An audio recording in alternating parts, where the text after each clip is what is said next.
ओम श्री हनुमते नमः। श्री हनुमान एस्ट्रोलॉजी प्रिय मित्रों नमस्कार।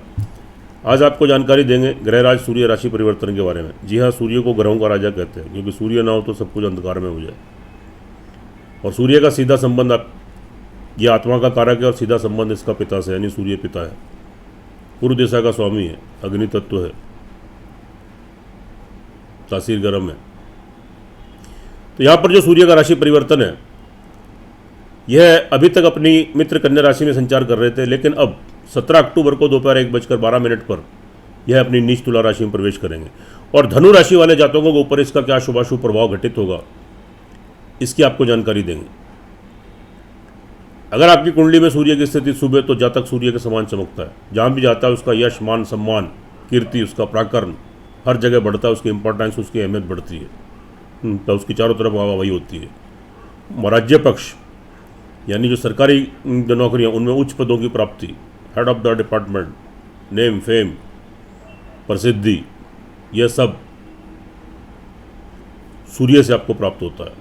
और अशुभ स्थिति होने पर बहुत संघर्ष, स्ट्रगल करने के बाद, बहुत अच्छा सोचने के बाद, अच्छा करने के बाद भी समय समय पर अपयश का भागीदार बनना पड़ता है और समय समय पर अपमानित होना पड़ता है।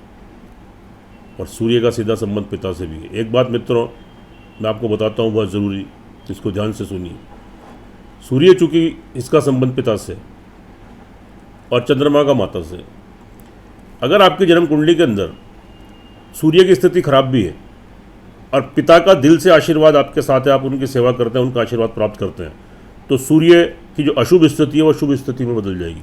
सूर्य के अशुभ प्रभाव खत्म हो जाएंगे। यह बिल्कुल अनुभूत जो आपको प्रयोग है, जो मैं आपको बता रहा हूँ।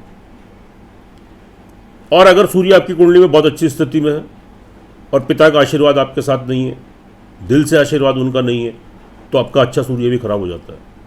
तो अपने पिता का सम्मान करें, उनकी सेवा करें, तो सूर्य की कृपा आपके ऊपर बनी रहेगी। मित्रों, यह फलादेश चंद्र राशि के ऊपर आधारित है। अपना अगर आपको चंद्र राशि नहीं मालूम है तो प्रचलित नाम से देख सकते हैं। और मेरी आपसे विनती है, चैनल पर नए हैं तो इसको सब्सक्राइब करें, बेल आइकन बटन दबाएं। वीडियो अच्छी लगे तो कमेंट बॉक्स में जाएं, लिखें जय श्री राम, जय श्री हनुमान। धनु राशि वालों के ऊपर क्या प्रभाव रहेगा, यहाँ पर 11th हाउस में, हालांकि 3, 6, 11 में कोई भी आपका क्रूर ग्रह या आपका अशुभ ग्रह, शनि, मंगल, सूर्य, राहु, केतु अच्छे फल देते हैं, लेकिन यहाँ पर नीच के हैं, तो ये थोड़ा आपकी लाभ में रुकावट करेंगे, सोर्स ऑफ इनकम में। और वहीं पर चूंकि मंगल भी है, 22 तारीख को मंगल भी आएंगे और 17 को सूर्य जा रहे हैं, तो वहाँ पर अंगारक दोष भी बनेगा। तो थोड़ा अचानक से सोर्स ऑफ इनकम, जहाँ से आपका धन आता है, वहाँ से आपको प्रॉब्लम थोड़ी क्रिएट हो सकती है। आपके आते हुए धन में आय के स्रोत में रुकावट हो सकती है, सोर्स ऑफ इनकम आपका बंद हो सकता है। और जो आपके बड़े भाई बहन हैं, आपके मित्र वर्ग हैं, खासतौर से जो एज में आपसे बड़े हैं, उनसे कोई नुकसान की संभावना, कोई धोखा, चीटिंग या कोई लड़ाई झगड़ा, मतभेद, डिफरेंसेस, तो थोड़ा शांति बनाए रखें। थोड़े समय की बात है, फिर स्थिति आपके अनुकूल बनेगी। तो अपने संबंध खराब मत होने दें, थोड़ा अपने विवेक से, धैर्य से और संयम से आप कार्य करें। थोड़ा शारीरिक मानसिक संतुलन थोड़ा सा गड़बड़ाएगा, थोड़े मिश्रित फल यहाँ पर रहेंगे, थोड़ी कन्फ्यूजन की स्थिति रहेगी, डिसीजन लेने की पोजीशन नहीं बढ़ेगी। थोड़ा हेल्थ के प्रति थोड़े सजग रहें और बहुत सोच समझ कर धैर्य रखते हुए आपको डिसीजन लें। परिवार वालों का आपका लाभ सहयोग यहाँ पर प्राप्त होगा, लेकिन बीच बीच में कोई मतभेद, कोई डिफरेंसेस या परिवार वालों की वजह से कोई परेशानी या कोई चिंता में भी आप हो सकती है। तो आपके जमा धन कोष में थोड़ी प्रॉब्लम थोड़ी क्रिएट हो सकती है, थोड़े वेस्ट एक्सपेंडिचर आपके हो सकते हैं, आपके धन का नुकसान हो सकता है। लेकिन यहाँ पर सूर्य की जो दृष्टि है वह आपके 5th हाउस पर उच्च की पड़ रही है, और यह जो उच्च की दृष्टि है यह बहुत शुभ स्थिति है।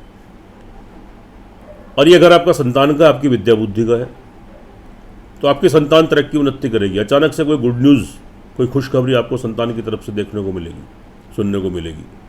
आपके संतान को कोई विवाह शादी का संबंध बनेगा, या नौकरी में, पढ़ाई में या बिजनेस में तरक्की उन्नति और संतान का सहयोग, ऑल ओवर संतान से संतुष्टि प्राप्त होगी। विद्यार्थी वर्ग के लिए भी अप्रत्याशित अच्छे शुभ फलों की प्राप्ति होगी। एकाग्र होकर पढ़ाई कर पाएंगे। कोई प्रयासरत हैं, कोई डिग्री, मास्टर डिग्री करनी है कोई डिसीजन नहीं ले पा रहे थे, आप डिसीजन लेंगे और जो प्रयास करेंगे उसमें आपको सफलता मिलेगी, आप सक्सेस गेन करेंगे। और सूर्य, लेकिन यहाँ पर जो सूर्य है ये आपके भाग्य स्थान के लॉर्ड हैं और नीच के चले गए 11th हाउस में, और ये पिता का भी स्थान का यहाँ से देखा जाता है, और चूंकि सूर्य का संबंध सीधा पिता से है, सूर्य पिता है, तो आप अपने पिता की हेल्थ का खास तौर से ध्यान रखें। आपके पिता की हेल्थ यहाँ पर डिस्टर्ब हो सकती है, उनकी वजह से आपको तकलीफ, कोई चिंता परेशानी में आ सकते हैं, या पिता से कोई विरोध, कोई मतभेद, कोई डिफरेंसेस या कोई नुकसान की स्थिति या हानि यहाँ पर आपको हो सकती है। तो अपने पिता की तरफ भरपूर ध्यान दें, पूरा फोकस करें। कुछ समय की बात है, आगे स्थिति फिर अनुकूल बनेगी। सूर्य जब राशि परिवर्तन करते हैं तो शुरू के 10 दिन ज़्यादा इफेक्टिव रहते हैं, शुरू के 10 दिन, उसके बाद धीरे धीरे फिर इनका प्रभाव कम होना शुरू हो जाता है। और 30 दिनों की बात, क्योंकि 1 महीने में राशि परिवर्तन करते हैं, तो इसलिए पिता की तरफ पूरा ध्यान दें। लंबी दूरी की यात्राएं करना चाहते हैं तो फिलहाल उनको स्थगित करें, नहीं तो, और अगर जाना जरूरी है, करना जरूरी है तो बहुत सावधानी बरतें, नहीं तो आपको लाभ की बजाय नुकसान होने की संभावना रहेंगी। विदेश जाना चाहते हैं उसमें रुकावटें, व्यवधान देखने को मिलेंगे। आध्यात्मिकता के भाव में कमी आएगी, स्पिरिचुअलिटी का भाव कम रहेगा। लेकिन आप जिस भगवान की जैसे पूजा करते हैं निरंतर करते रहे, क्योंकि यह समय अस्थायी नहीं है, आगे आपको फिर अच्छे शुभ फलों की प्राप्ति होगी। उसके बाद भूमि, मकान, वाहन, प्रॉपर्टी की स्थिति के दृष्टि से स्थिति ठीक रहेगी। घर में सुख संसाधनों की वृद्धि होगी, भूमि, मकान, वाहन लेने के योग बनेंगे, माता जी का आशीर्वाद मिलेगा, ब्लेसिंग मिलेगी, अच्छी स्थिति है। कार्य व्यवसाय की दृष्टि से तरक्की उन्नति के अवसर मिलेंगे। आज करियर से रिलेटेड आप कोई नौकरी करते हैं, कोई जॉब करते हैं या कोई बिजनेस करते हैं, उसमें कोई परिवर्तन करना, विस्तार करना, कोई चेंजेस लाना या नौकरी में परिवर्तन करना, स्थान परिवर्तन करना आप कर सकते हैं। उसमें आपको सफलता प्राप्त होगी, आपको तरक्की उन्नति आप यहाँ पर करेंगे। और दाम्पत्य जीवन आपका ठीक रहेगा। नए विवाह शादी के संबंध बनेंगे। पति पत्नी है तो एक दूसरे का लाभ सहयोग यहाँ पर प्राप्त होगा। नए विवाह शादी के संबंध बनेंगे, नए प्रेम संबंध बन सकते हैं, या प्रेम संबंध विवाह शादी में बदल सकते हैं। नए विवाह शादी के संबंध भी आपके बनने की संभावनाएं रहेंगी। और आप तो पार्टनरशिप में कोई कार्य करना चाहते हैं, या आप व्यवसायी हैं, कोई दूसरा व्यवसाय करना चाहते हैं तो कीजिए, यहाँ पर आपको सक्सेस मिलेगा, तो आपको सफलता प्राप्त होगी। नौकरी में थोड़ा सा आपको मेहनत, थोड़े संघर्ष आपको अधिक करने पड़ेंगे, तो आप शत्रुओं से छुटकारा मिलेगा। ऋण और रोग की स्थिति अगर चल रही है तो वहाँ से छुटकारा मिलेगा। और आपको बड़े धन की प्राप्ति भी यहाँ पर हो सकती है। लेकिन थोड़ी सी प्रॉब्लम तो जो आपके आय के स्रोत हैं उनमें थोड़ी, जो यहाँ से परमानेंट आपका पैसा आता है उसमें थोड़ी रुकावटें आपको देखने को मिलेंगी, थोड़ी प्रॉब्लम्स यहाँ पर हैं। ऑल ओवर देखिए तो धनु राशि वाले जातकों के लिए यह जो देखिए मित्रों, यह फलादेश चंद्र राशि के ऊपर आधारित है, इसकी अपनी अहमियत है, अपनी इंपॉर्टेंस है। लेकिन जो आपकी जन्म कुंडली होती है उसका सर्वाधिक महत्व होता है। तो इसलिए एक बार अपनी जन्म कुंडली का विश्लेषण जरूर कराएं। जब दोनों चीज़ें टैली होती हैं, उनका एनालिसिस होता है, तो आपको 100% परिणाम देखने को मिलते हैं। उससे आप लाभान्वित होते हैं, आपका हमारा मार्गदर्शन होता है, और छोटे छोटे उपाय करने से आप ग्रहों के दुष्प्रभाव से बचते हैं। अगर आपकी जन्म कुंडली के अंदर किसी भी ग्रह की दशांतरदशा आपके पक्ष में चल रही है, अनुकूल चल रही है, तो यहाँ सूर्य के दुष्प्रभाव थोड़े आपको बहुत कम देखने को मिलेंगे। और अगर आपकी जन्म कुंडली के अंदर भी ग्रहों की दशांतरदशा आपके प्रतिकूल चल रही है तो थोड़े इनके अशुभ प्रभाव में थोड़ी वृद्धि हो जाएगी। उपाय के तौर पे आप क्या कीजिए, प्रतिदिन सूर्य भगवान को अर्घ्य दें। एक लोटा ले लें तांबे का, उसमें कुमकुम और चीनी डालें, 3 बार गायत्री मंत्र से अभिमंत्रित करें और ओम सूर्याय नमः कहते सूर्य भगवान को अर्घ्य दें। वहीं पर खड़े होकर ओम घृणी सूर्याय नमः का 1 मिनट तक जाप करें। और प्रतिदिन एक हनुमान चालीसा का पाठ करें। और प्रतिदिन काली चींटियों को जो गुड़ वाली शक्कर होती है वह खिलाएं, पक्षियों को खिलाएं। और रविवार के दिन थोड़ा सा गुड़ और एक तांबे का सिक्का सिर के ऊपर 3 बार क्लॉकवाइज घुमाएं और उसको बहते पानी में, समुद्र में उसको प्रवाहित करें।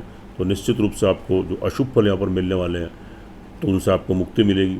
आपको 80-90% तक उससे प्रोटेक्शन मिलेगी, सुरक्षा प्रदान होगी। सुखी रहें, स्वस्थ रहें, हंसते रहें, मुस्कुराते रहें। जय श्री राम, जय श्री हनुमान।